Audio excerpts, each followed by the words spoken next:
saya tidak mau terlalu banyak menanggapi apa yang disampaikan oleh Humas, kalau nggak salah Humas ya, atau bidang apa itu di Kejaksaan Tinggi. Yang jelas saya sampaikan, saya mendapatkan peramanah dari Nikita Mirzani, dan dia juga meminta saya segera dalam 1-2 hari ini segera memasukkan gugatan wan prestasi. Gugatan wan prestasi itu segera saya daftarkan dengan yang menjadi tergugat itu adalah RG. Ya, yang menjadi tergugat adalah RG, yang kedua adalah AM, yang ketiga, mohon maaf ini bukan tergugat tapi turut tergugat satu, ya, Kepala Kepolisian Republik Indonesia, turut tergugat 2 adalah Jaksa Agung Republik Indonesia, dan ada 1 perusahaan juga menjadi turut tergugat 3. Dari gugatan wan prestasi ini nanti saya akan menguji persoalan ini, bahwa disinilah sebetulnya ini adalah persoalan keperdataan yang dipaksa menjadi perkara pidana, seperti itu. Jadi patut diduga ini adalah sebuah perkara perdata yang dipaksa. Saya ulangi, patut diduga sebuah perkara keperdataan yang patut diduga dipaksa menjadi perkara pidana, seperti itu. Kami berpendapat hak daripada klien kami terhadap wan prestasi yang disebutkan itu tidak tertuang atau tidak mempunyai kedudukan hukum, ya. Artinya apa? Kami berpendapat bahwa tidak ada kedudukan hukum tentang sebuah kesepakatan di situ. Karena wan prestasi itu kan adalah terkait 1320 KUH Perdata. Artinya ada kedua belah pihak yang sepakat untuk melakukan sesuatu. Seperti yang saya sampaikan tadi, bahwa sebenarnya tidak ada kesepakatan itu. Jadi kesepakatan itu kan sebenarnya ada ketentuan-ketentuan yang harus dipenuhi dalam hukum perdata. Dan kami menganggap bahwa itu belum terpenuhi. Dan kami anggap itu adalah sebuah kesepakatan yang tidak mempunyai kedudukan hukum bila dikaitkan dengan 1320 KUH Perdata. Seperti itu dia. Sudah jelas itu tidak ada, ya. Perjanjian tertulis itu tidak ada. Artinya kalau kesepakatan itu sih sebenarnya tidak harus tertulis. Secara lisan pun bisa gitu. Tetapi terhadap para pihak yang membuat kesepakatan itu harus mempunyai unsur yang memenuhi syarat dari kesepakatan para pihak, ya. Salah satunya cakap, kemudian tidak dalam tekanan dan sebagainya, seperti itu. Jadi kalau dikatakan bahwa adanya sebuah kesepakatan, ya saya pastikan bahwa klien kami tidak pernah membuat kesepakatan dengan siapapun terhadap kasus yang sekarang ini, seperti itu. Iya, ya kami pasti membantah karena tidak ada kesepakatan itu. Yang ada adalah bahwa klien kami pada saat itu merasa dirinya tertekan dan kemudian harus memberikan sesuatu, seperti itu. Ya, sebagaimana apa yang kami laporkan di Polda Metro Jaya terkait pasal 368, 27B ayat 2 dan Undang-Undang TPPU. Ya, jadi kembali seperti yang saya sampaikan kemarin, pergerakan tentang proses P21 itu sedang berjalan, ya.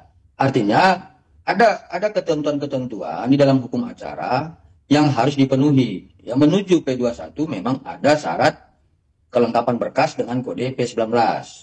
Nah, kalau dipertanyakan apakah ini tidak ada perkembangan, itu keliru. Justru ini sudah ada mulai perkembangan. Artinya apa? Bahwa adanya pengembalian berkas dari penyidik kepada jaksa, sebagaimana keterangan dari Kasipenkum ya kemarin, bahwa berkas itu sudah dikembalikan dari penyidik pada tanggal 5 Mei kemarin, bahwa itu adalah perkembangan. Tinggal sekarang bagaimana jaksa penuntut umum mendalami dan menelaah segala berkas yang dikembalikan oleh penyidik kepada jaksa pada tanggal 5 kemarin. Nikmir bisa bebas kalau pengacaranya nanti bisa membuktikan bahwa tidak ada mens rea atau bad intent atau niat jahat ya, berkaitan dengan persoalan yang diduga tindak pidana pemerasan maupun TPPU. Ya, dalam rangkaian dalam suatu tindak pidana ada namanya mens rea dan actus reus. Mens rea itu niat jahat, actus reus adalah perbuatan. Dalam rangkaian pidana, dugaan pidana yang dikaitkan dalam Nikmir, ya NM dan satunya saya lupa namanya, dengan pelapornya si RG, itu dilihat nanti siapakah yang punya mens rea, yang mempunyai niat jahat, siapa yang mempunyai actus reus atau yang mempunyai dua-duanya, mens rea dan actus reus perbuatan. Siapa yang mempunyai niat misalnya menghubungi terlebih dahulu, siapa yang mempunyai dan merencanakan, mempertemukan dan sebagainya. Rangkaian pidana ini tidak boleh terputus, sehingga ketika ini tidak terputus atau terputus maka tidak bisa itu dinyatakan P21. Makanya kenapa ini dinyatakan P19? Karena ada rangkaian peristiwa pidana yang terputus di situ. Ya, sehingga yang mempunyai mens rea dan actus reus itu bisa kena. Ya. Tetapi nanti ketika NM nanti tetap dinyatakan P21 dan sidang, pengacara bisa membuktikan bahwa tidak ada mens rea di situ, maka NM bisa lepas atau bebas dalam putusan pidananya. Kita sama-sama lihat nanti ke depan. Untuk dokter Begeng, mau gimana lagi, maju mundur salah ya, udah lanjut nyemplung ya udah nyemplung. Gue yakin dan gue paham perasaan lu sekarang dokter Begeng, antara pengen cabut laporan dan maju terus tuh laporan, tapi udah telanjur basah kan, ya kan. Dari awal kan Iki udah ngasihkan masukan ke lo, kalau nggak terbukti bakal lapor balik. Terbukti kan sekarang bahwa laporan lo itu nggak bergerak, stuck.